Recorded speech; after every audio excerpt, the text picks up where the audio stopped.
ప్రతి పేరెంట్స్ కూడా వాళ్ళకి తెలియకుండా కొన్ని మిస్టేక్స్ అనేవి చేస్తూ ఉంటారు. అందులో ఒక 4 మిస్టేక్స్ గురించి నేను ఈ రోజు ఎక్స్ప్లెయిన్ చేస్తాను. సో ఇవన్నీ ఇర్రెస్పాన్సిబిలిటీ మూలంగా కాదు, తెలుసుకోకపోవడం మూలంగా, ప్రాపర్ అవేర్నెస్ అనేది లేకపోవడం మూలంగా ఈ మిస్టేక్స్ అనేవి జరుగుతూ ఉంటాయి. దానిలో నెంబర్ 1 మిస్టేక్ ఏంటంటే ఓన్లీ సేవింగ్స్. సో మనీ ఏదన్నా పిల్లలకి పుట్టిన తర్వాత డబ్బులు వస్తాయి, సో దాంతో ఫిక్స్డ్ డిపాజిట్ ఏదో చేస్తూ ఉంటారు. ఆ ఫిక్స్డ్ డిపాజిట్ అనేది కంటిన్యూ చేస్తూ ఉంటారు. So fixed deposit is a mistake. ఎందుకంటే ఎవ్రీ ఇయర్ పెరిగే ఖర్చులు అనేది 6 to 7% ఇన్ఫ్లేషన్ ఉంది. ఫిక్స్డ్ డిపాజిట్ లో కూడా మీకు సేమ్ అమౌంట్ వస్తుంది. సో మీకు ఇక్కడ వెల్త్ అనేది గ్రో అవ్వట్లేదు, సేమ్ ఇన్ఫ్లేషన్ తో అడ్జస్ట్ అయిపోతూ వెళ్ళిపోతుంది. So it is the number 1 mistake. రెండోది ఏంటంటే ఇన్సూరెన్స్ కన్ఫ్యూజన్. చాలా మంది children insurance plans related invest చేస్తూ ఉంటారు అండ్ దాని గురించి ఇన్వెస్ట్మెంట్ అని ఫీల్ అవుతారు. సో చిల్డ్రన్ ఇన్సూరెన్స్ ప్లాన్స్ ఏవి కూడా ఇన్వెస్ట్మెంట్ కాదు, అది సేవింగ్. సో అండ్ ఇంకా చూసుకుంటే కనుక bank fixed deposit better than insurance saving schemes. So దీని రిలేటెడ్ నేను హండ్రెడ్స్ ఆఫ్ క్యాలిక్యులేషన్స్ చేసి చాలా మంది పేరెంట్స్ రియలైజ్ అయ్యేటట్టు నేను చేశాను. దాని మూలంగా చాలా మంది లక్షలు అయితే సేవ్ చేసుకున్నారు. సో ఇన్సూరెన్స్ అనేది మళ్ళీ చెప్తున్నాను, it is a saving plan, not a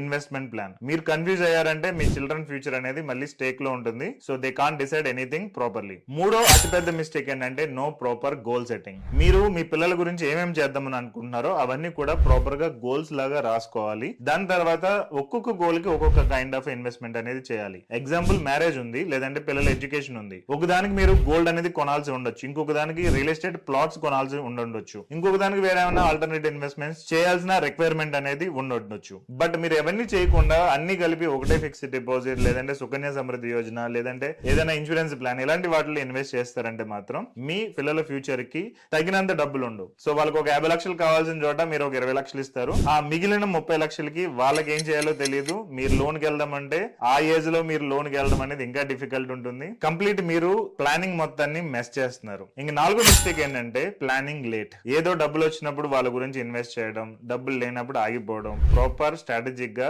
చేయకపోవడం, లేదంటే లేట్ గా స్టార్ట్ చేయడం అనేది 4వ మిస్టేక్. సో మీరు 5 years ముందు స్టార్ట్ చేస్తే ఒక 5,000తో అయిపోయే ఇన్వెస్ట్మెంట్ అనేది లేట్ గా స్టార్ట్ చేయడం మూలంగా ఈవెన్ 20,000 నెలకి ఇన్వెస్ట్ చేసినా గానీ మీరు మీట్ అవ్వలేకపోవచ్చు. సో ఇవన్నీ కూడా నేను with proofs, with calculations, with proper details ఈ ప్రోగ్రామ్ లో ఇన్ డీటెయిల్ ఎక్స్ప్లెయిన్ చేశాను. ఒక క్లారిటీ తోటి, ఒక స్ట్రాటజీ తోటి, ఒక ప్రాపర్ ఫైనాన్షియల్ ప్లానింగ్ తోటి ఎలా కిడ్స్ ఎడ్యుకేషన్ ప్లాన్ చేయాలి, కిడ్స్ మ్యారేజెస్ ఎలా ప్లాన్ చేయాలి, వాళ్ళ future wishes or future wealth related మీరు వాళ్ళ లెగసీ బిల్డింగ్ ఎలా చేసుకోవచ్చు, ఇవన్నీ కూడా డీటెయిల్ గా ఎక్స్ప్లెయిన్ చేయడం జరిగింది. బెస్ట్ పేరెంట్స్ అవ్వాలి అంటే ఓన్లీ మన కిడ్స్ ని లవ్ చేయడమే కాదు, వాళ్ళ గురించి ప్రాపర్ ప్లానింగ్ చేయాలి, ప్రాపర్ ఇన్వెస్ట్మెంట్స్ చేయాలి, ప్రాపర్ వెల్త్ బిల్డింగ్ అనేది చేయాలి. ఏదో ఒక హౌస్ తీసేసుకుని మా హౌస్ మా కిడ్స్ కు ఉంటుంది ఈ టైప్ లో చేయొద్దు. క్యాలిక్యులేట్ చేయండి ప్రాపర్ గా ఎంత అవుతుంది ఏంటనేది. మిస్టేక్స్ చేయకుండా ప్రాపర్ గా ఇన్వెస్ట్ చేయండి so that you can build a wealth. So దీన్ని సింపుల్ గా నేను ఎక్స్ప్లెయిన్ చేయడానికి ఈ ప్రోగ్రామ్ లింక్ అనేది ఇక్కడ డిస్క్రిప్షన్ లో ఇచ్చాను. Click on it and join in the programme.